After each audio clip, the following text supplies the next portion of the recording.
Hi, I'm Archie. I write, epics mostly. I also do short stories, and I've done a book of them. It's called Ice Maid. I'll show you a copy of it. Here we are. I don't know what the focus is like on that. Ice Maid, that's the front. There's the back. That's content. I enjoyed writing that. Anyway, back to the script. Authors should read their work out loud. That tells readers what's inside. This video is a preview of my collection, and I'm going to read Carrie. I'll actually read from this. I do have a Kindle as well, it's all there. My Kindle thing. Kindle Fire, just put that away. Bear with me a moment. Carrie. My name is Carrie. It isn't as elegant a name as that of my good friend Independence, but there are some compensations.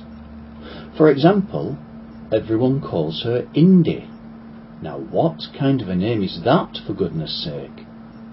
It is so long since she has been called by her true name that I'm beginning to suspect that they've forgotten it.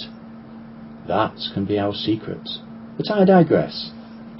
I am lithe and athletic, with a beautiful tortoise shell and white coat. I was born far from here, and I am loving and affectionate with my pets. Unfortunately, my first pet got into trouble with the law. He didn't listen to me as I was so young. In turn, I felt betrayed. It was time to move on, and so I came here. My new pet thought it a good idea to introduce me to the 3 guardians of this house. 2 of them, Cassiopeia and Miss Heavenly Bliss, ignored me. They had sufficient manners and were of good breeding, being Bichon Frise and Border Collie respectively. In any case, they knew I was not to be trifled with, and if there was to be trouble they would answer to my pet, who under my tutelage makes the rules here. The 3rd guardian, Jasmine, proved a different prospect. True to her German Shepherd pedigree, she repeatedly lunged at me and made such a fuss that I could see there was to be no peace between us. It is a good thing my new pet restrained her, or who knows how matters might have gone. At my insistence, my new pet provided me with flea collar and drops. They weren't strictly necessary, but one has to go through the forms, and I'd no desire to seem of common stock. I bore this indignity with good grace, only rarely attempting to dislodge the device. It was clear from the outset that I would need a friend and companion, and soon I made my feelings known to my pet. Within several days, Independence arrived. I let her know the rules of our house, and I'm afraid a few tussles were necessary in order to impress upon her the value of deferring to my wishes. Of indistinct ancestry, but with good temperament, Independence is a little younger than me, has long black hair, and is my best friend. We work as a team, and I share everything with her. Together we manage the affairs of our home. Our main duty is to ensure that my pet conducts herself in a manner appropriate to her position. My pet's main duties are to feed us and clean our toilets. She has other duties, but these are of little consequence. Having described the 3 guardians, it behoves me to point out their limitations. Firstly, they are bestowed by nature with an affinity for dirt. Were they to be let through the house, they would track it everywhere, and so for this handicap they are only fit to guard the kitchen. It is not an unsatisfactory state of affairs. It means Independence and I share the rest of the home in peace. Secondly, as slaves to their appetites, they wolf their meals down, which, as you can imagine, makes a mess. Whereas I have more self-respect, eating delicately, and then only when I'm good and ready. If I choose to leave some for later, that's my own affair. My pet has a litter of 4. We are generous to my pet and allow her litter to share our residence. In truth, the place would be large and empty without their presence. We may see little of them for days at a time, but when the mood takes us, we will play with them. Each of her offspring is allowed one room to which we occasionally assert our visiting rights. It is, after all, our home, and who knows what foolishness they might get up to if unsupervised. Her offspring are large and clumsy, but well-meaning for the most. Sometimes they need a firm hand in regard of unacceptable behaviour. For example, the eldest female offspring decided to place me on her shoulders. Well, I am sorry, but I decide if and when I wish to be on anyone's shoulders. In this case, a line needed to be drawn. So I descended, trailing my claws gently down her right arm, which was bare. Her flesh scored nicely.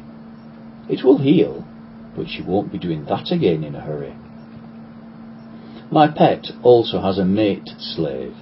You know the sort. Lazy, never there when there's work to be done, temperamental, and ready to argue at the drop of a feather. He's gone for long periods of the day. Often on his return he will bring lumps of metal, which, if manipulated correctly, can be opened. Their contents are invariably stale, smelly food. Sometimes these are offered to us, which politeness commends we consume. But as I partake, I wonder, how has he caught it? Why is it always old? And why does it not look as tempting as the fresh pigeons on the garden fence? In my opinion, he's too old and slow to catch real food, and so must scavenge in the wake of others for their malodorous leavings. At first I thought that foraging for food defined him, but it soon became clear that he had further roles.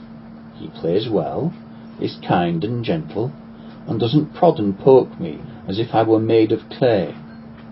When stooping to play with me, he doesn't object if I leap onto his back or shoulders, and he doesn't rudely push me off, preferring to entice me down. He is also parent to her litter, as mismatched a litter as you are ever likely to see. In fact, their offspring are such a mixture of shapes and sizes, you would doubt they were born together. Now, here we come to a matter of concern. I'm beginning to suspect his seed is almost sterile. My pet hasn't conceived in all the time I've been here. What good is a mate slave that can't beget young? She should kick him out and get another one. Does my pet not see that I will ensure a stable home? On my account, I gave much consideration to the possibility of procreation. 2 months ago, I decided to be neutered, along with my companion, Independence. This will prevent much future anguish, and I refuse to be a foolish slave to biology, rutting like a slut. When the day's labours of my pet are done, she will often sit at her desk, on which stands a flat screen. For unknown reasons, she watches strange, meaningless markings on it. I believe they help her to relax. At times like these, I try to communicate with her. I know she is not unintelligent. Whenever I express my views on the matter of her almost useless mate-slave, she offers me a scrunched-up ball of paper to chase, which I of course find irresistible. Carrie, 6 months. My book is available as Kindle downloads. It's also on Lulu and uses their print-on-demand technology. Thanks for listening.